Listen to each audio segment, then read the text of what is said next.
আরজি কর কাণ্ডে যখন তোলপাড় গোটা বাংলা তথা দেশ, তখনই চাঞ্চল্য ফেলে দিয়েছে হেমা কমিটির রিপোর্ট। প্রকাশ্যে চলে এসেছে দক্ষিণী সিনেমার তিক্ত সত্য। তারপর থেকেই কেরালা বিনোদন জগতে শুরু হয়েছে মিটু আন্দোলন। পুরুষতান্ত্রিক শাসন শোষণের বিরুদ্ধে গর্জে উঠেছেন অভিনেত্রীরা ও মহিলা কলাকুশলীরা। হেমা রিপোর্ট অনুযায়ী অভিনেত্রীদের হেনস্থার অভিযোগ উঠেছে মালায়ালাম ছবির অভিনেতা সিদ্দিকী, পরিচালক রঞ্জিত বালকৃষ্ণন সহ একাধিক বিখ্যাত ব্যক্তিত্বদের বিরুদ্ধে।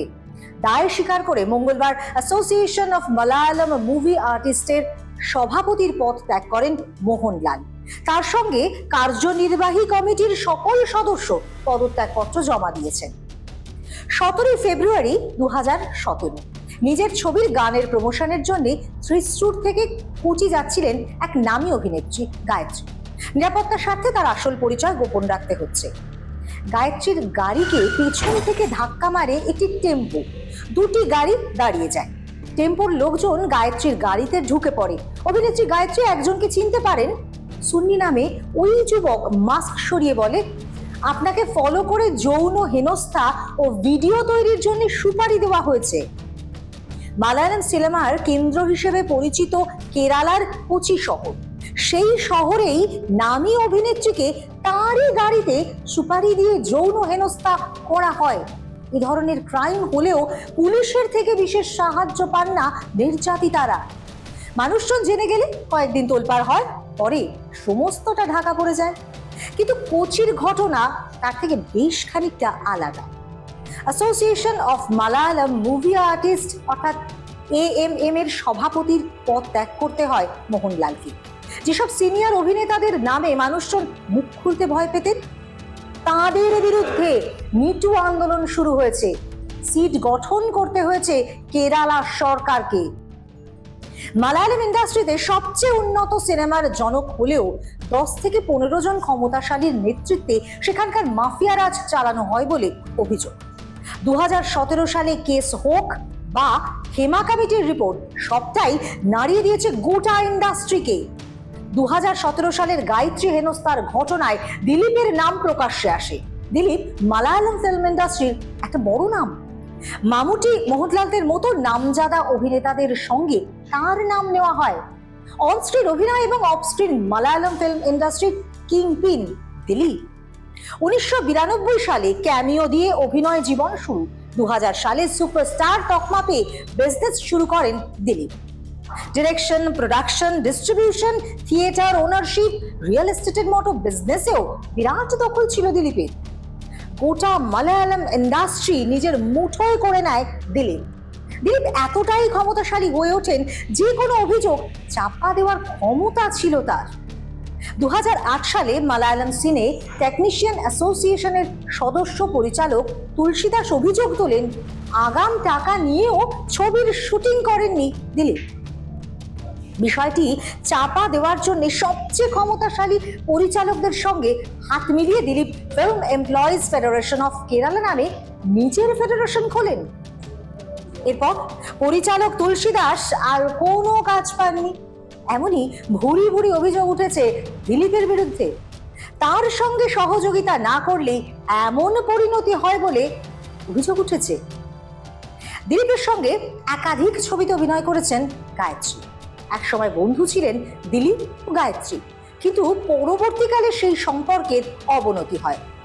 2010 সালে আমেরিকা একটি ট্যুরে যান ওই গায়ত্রী, দিলীপ এবং কয়েকজন অভিনেতা। সেখানে গিয়ে কাভিয়া নামে এক অভিনেত্রীর সঙ্গে সম্পর্কে জড়ান দিলীপ। যদিও 1998 সালে অভিনেত্রী মঞ্জু ওয়ারিয়ারের সঙ্গে বিবাহ বন্ধনে আবদ্ধ হয়েছিলেন দিলীপ। 2012 সালে দিলীপের বিবাহ বহির্ভূত সম্পর্ক নিয়ে বেশ কিছু প্রমাণ পেয়ে যায় দিলীপের স্ত্রী মঞ্জু। এই নিয়ে গায়ত্রীকে প্রশ্ন করেন মঞ্জু। দিলীপের সম্পর্ক নিয়ে মঞ্জুকে সব কিছু বলে দেন গায়ত্রী। তারপর থেকেই গায়ত্রী ও দিলীপের বন্ধুত্বের সম্পর্কে চির ধরে। 2013 সালে উত্তপ্ত বাক্য বিনিময় হয় দিলীপ এবং গায়ত্রীর। দিলীপের বিরুদ্ধে অ্যাসোসিয়েশন অফ মালায়ালাম মুভি আর্টিস্টে অভিযোগ দায়ের করেন গায়ত্রী। দিলীপের জন্য মালায়ালাম ফিল্ম ইন্ডাস্ট্রিতে কাজ পাচ্ছেন না বলেও অভিযোগ তোলেন তিনি। পুলিশ রিপোর্ট অনুযায়ী 2013 সালে দিলীপ প্রথমবার গায়ত্রীকে হেনস্থার পরিকল্পনা করেন। অভিনেত্রীর এনগেজমেন্টের আগে অর্থাৎ 2017 সালের 17ই ফেব্রুয়ারি সেই হেনস্থার পরিকল্পনা বাস্তবায়িত করা হয়। 10ই জুলাই দিলীপকে গ্রেফতার করে কেরালা পুলিশ। 2017 সালের অক্টোবরে জামিন পেয়ে যান দিলীপ। 20শে জানুয়ারি 2020 সালে মামলার ট্রায়াল শুরু হলেও ক্ষমতাশালী দিলীপকে কিছুই করা যায়নি। 2017 সালে পরিচালক বালচন্দ্র কুমার একটি ভয়েস রেকর্ড প্রকাশ করে দাবি করেন 2017 সালের নভেম্বরে দিলীপের বাড়িতে গিয়েছিলেন তিনি। সেখানে গায়ত্রীকে যৌন হেনস্থার ভিডিও ক্লিপ দেখানো হচ্ছিল। মামলার তদন্তকারী অফিসারকে খুনের পরিকল্পনাও চলছিল সেখানে। 2017 সালের 19শে মে 14 জন মহিলা কেরালার মুখ্যমন্ত্রী পিনারাই বিজয়নের সঙ্গে দেখা করেন। মহিলাদের উপরে হেনস্থা বন্ধের দাবি জানিয়ে একটি হলফনামা দেন তারা। লিঙ্গ বৈষম্য বন্ধের আবেদন জানান। ওমেন ইন সিনেমা কালেকটিভ নামে একটি ফাউন্ডেশন তৈরি করা হয়। এরপরই আভালকপ্পা অর্থাৎ উইথ হার ট্রেন্ড শুরু হতে থাকে। এর মাধ্যমে 2017 সালে নির্যাতিতা অভিনেত্রী গায়ত্রীর পাশে দাঁড়ান অনেকেই।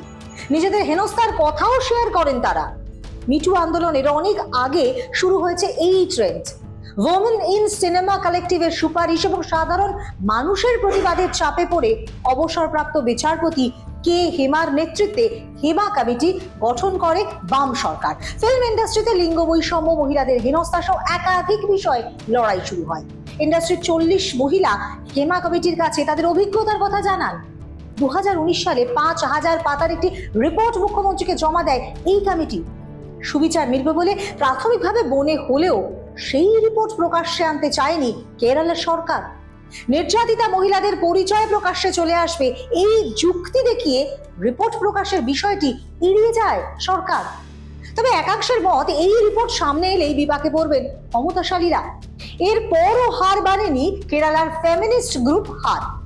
WCCর হাল ছাড়েনি, হাইকোর্টেও মামলা করেন তারা। পস অ্যাক্ট অনুযায়ী কেরালা ফিল্ম ইন্ডাস্ট্রির সমস্ত সেটে ইন্টারনাল কমপ্লেন কমিটি স্থাপনের আবেদন জানানো হয়। 2022 সালের মার্চ তাতে সায় দেয় কেরালা হাইকোর্ট। 6ই জুলাই 2024 সালে স্টেট ইনফরমেশন কমিশনার একটি অর্ডার পাশ করে, যাতে বলা হয় কেরালা সরকারকে হেমা কমিটির রিপোর্ট RTI আবেদনকারীদেরকে শেয়ার করতে হবে। তবে নির্যাতিতাদের পরিচয় গোপন রেখে প্রকাশ করা যাবে সেই রিপোর্ট। 19শে অগস্ট 2024 সালে হেমা কমিটির রিপোর্ট প্রকাশ করা হয়। 290 পেজের মধ্যে 45 পেজ বাদ দিয়ে বাকি পেজ প্রকাশ করা হয়। সেই রিপোর্টে যৌন নির্যাতনের পাশাপাশি যে তথ্য সবাইকে চমকে দিয়েছে তা হলো ইন্ডাস্ট্রির বড় বড় সুপারস্টারদের আদেশেই যৌন হেনস্থার মতো ঘটনা ঘটছে। সব জেনেও কেউ কোনো পদক্ষেপ করেননি। হেমা কমিটির রিপোর্ট অনুযায়ী বড় বড় অভিনেতা পরিচালকদের মতো 10 থেকে 15 জন দিলীপের সঙ্গী ছিল, যাদের নেতৃত্বে মালায়ালাম ফিল্ম ইন্ডাস্ট্রিতে মাফিয়া রাজ চালানো হতো, যাদের কথা সায় না দিলেই কাজ হারাতে হতো। অভিনেত্রী, পরিচালক, হেয়ার ড্রেসারদের মতো সমস্ত স্তরের মহিলাদের শারীরিক সম্পর্কের জন্য জোর দেওয়া হতো, যার পরই মিলত কাজ, যা ইন্ডাস্ট্রিতে অ্যাডজাস্টমেন্ট এবং কম্প্রোমাইজ নামে পরিচিত। এখানেই শেষ নয়। হেমা কমিটির রিপোর্ট অনুযায়ী 80% মহিলা জানিয়েছেন তাদের সঙ্গে midnight knock on the door হয়েছে।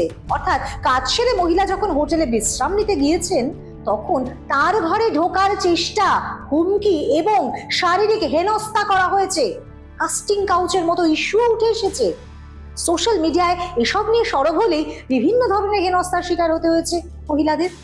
Association of Malayalam movie artist বিষয়টিকে জেনেও কোনো পদক্ষেপ করেনি বলে অভিযোগ। এবার বিষয়টির তদন্তের জন্য সিট গঠন করেছে কেরালা সরকার। অভিযোগ সত্য হলে অভিযুক্তদের শাস্তির আশ্বাস দিয়েছেন মুখ্যমন্ত্রী পিনারাই বিজয়ন। তবে এই পুরুষতান্ত্রিক ফিল্ম ইন্ডাস্ট্রিতে ঘটে চলা যৌন হেনস্থার প্রতি আদৌ কোনো পদক্ষেপ করা হবে কিনা সেটাই লাখ টাকার প্রশ্ন।